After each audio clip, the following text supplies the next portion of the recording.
I worked at Ubuntu for just over a year. So just over a year, yeah. Got you. What made you go all the way from Chicago to Napa? The major reason was that my ex-wife got a internship at French Laundry. Okay. But we had gotten married up there and eaten at Ubuntu. She was vegetarian at the time, and I was really, really kind of just taken with what they were doing. It was new. There was parts of it I didn't like, but because it was like very like leafy, a lot of greenness over there. Yeah. But then like there was a lot of things that were just like so fascinating to me, and I just was fixated on it. I was like, it was the one place when we went back to Napa, like staged at a couple different places that I still give Chef Costel shit these days, because I sent in resumes like 3 or 4 times to even just go try to stage at Meadowood. Dude, you got to show up, bro. And I never even got an email back. I tried to go up to the property, like they're like, no, they're not available. I was like, I went during prep time. I was like, okay, well, yeah. But somehow was really, really fixated on Ubuntu. Showed up at the door,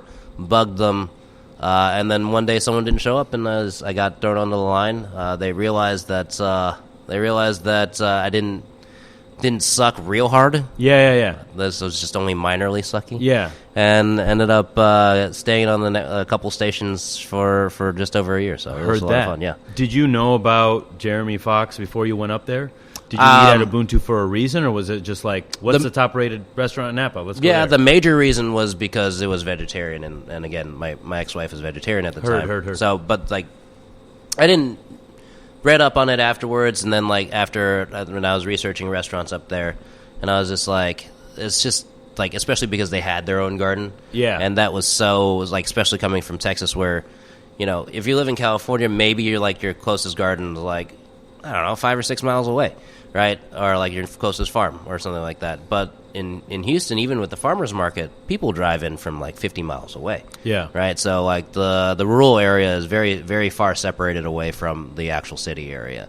And so something like that where we could, drive to Lions Run and, pick stuff in 20 minutes, in 15 minutes, then that was something that I was just like blown away by. And got you. Just the things that came in through the door, the Gardner Rose was amazing. And she grew the best stuff. Yeah. And it was just one of those places that was very eye-opening, especially when like, just like, it seems like we added layers onto basic cooking techniques, something that I was able to kind of carry on for the rest of my career. Heard that. To just kind of add stuff to it without making the food seem, too many dots, too many garnishes, those types of things. So, did you was it tasting menu or a la carte? It was a la carte at the time. I think so. What had happened? I showed up, and then a week and a half later, they got their first star. Okay. So they were still serving pizzas at the time, and they'd done away with the tasting menu. And then we kind of like, the menu changed a lot in the year I was there. It was like, we added the tasting menu back on. We added kind of like an a la carte option to it. There's like the short-lived tomato raw bar. So it was a lot of, it was tough because Jeremy was tough on us. And, Jeremy was extremely tough on us, and he left about halfway through me being there. Your time there. Got you. So. Did you leave in a year because your wife's internship was over? No, I think it was, for me, it was just about that time. We were thinking about staying in Napa.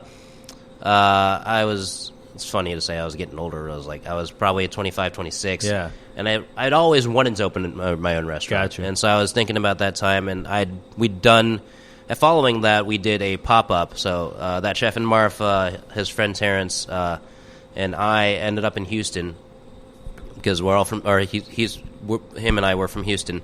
Gotcha. And he had a friend that owned a small restaurant down on Dunleavy in the Montrose area in Houston. And they always left the month of August because it's just hot as fucking hell here. And it's like nothing grows. It's miserable. And he was like, hey, this is his family friend. My family friend owns this restaurant. Let's do a pop-up there. The first time when he told me that, I was like, you're fucking stupid. Like, no way.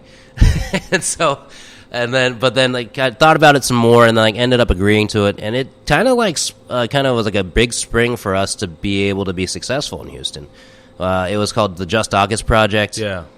We ran it for a month. We sold out, all it was when pop-ups weren't like very prevalent. Yeah. We sold out before the entire month before we even opened up the first night.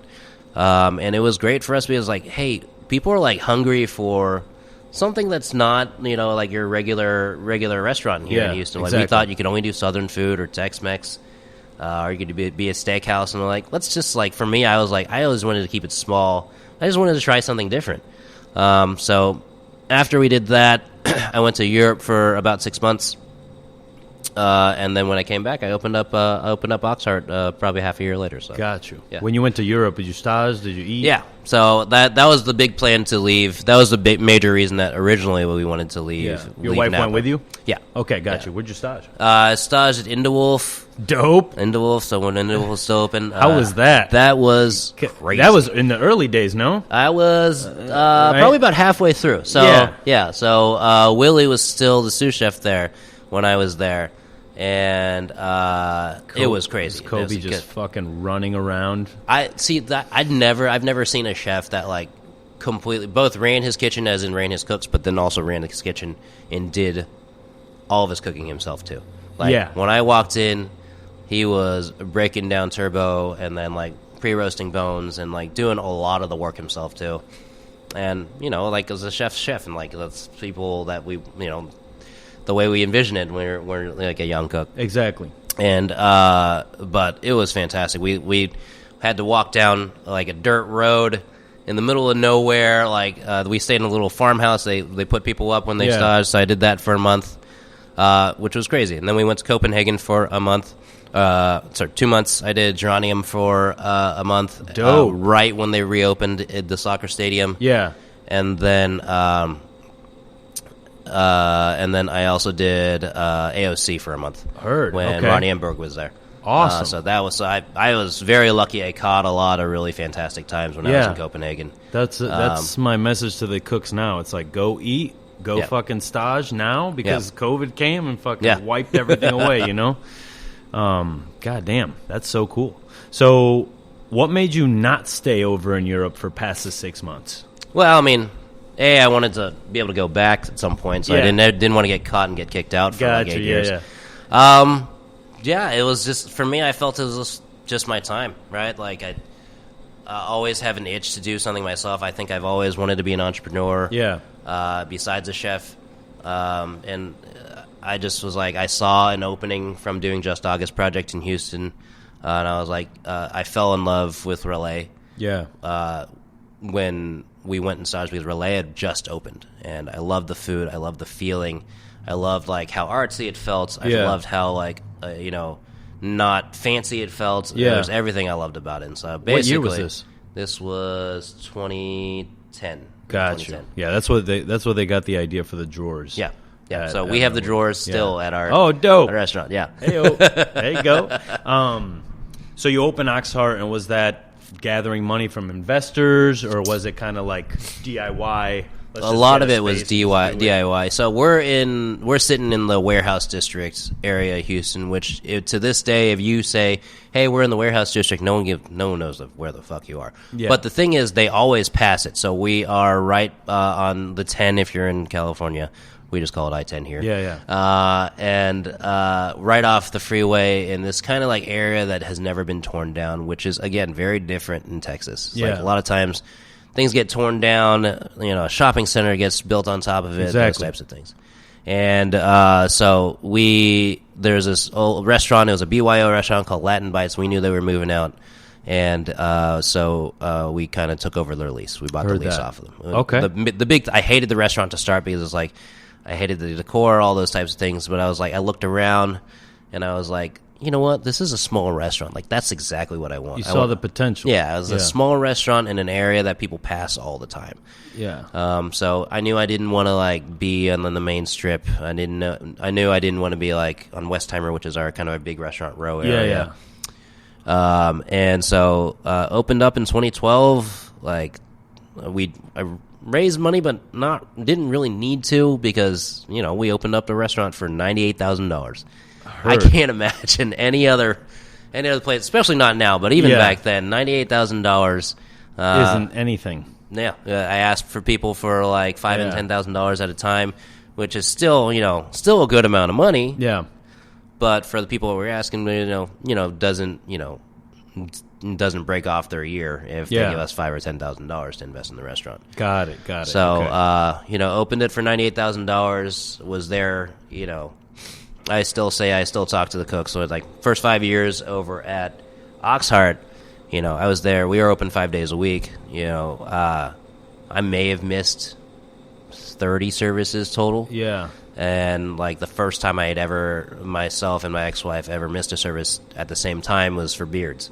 So just one of those like DIY, always on site, receiving orders, doing everything. Just doing it. Most of the time we had no more than like 3 or 4 cooks. Sometimes it was 2 or 3. Was very lucky in certain ways. Got like a lot of people who loved the restaurant a lot and loved the family a lot.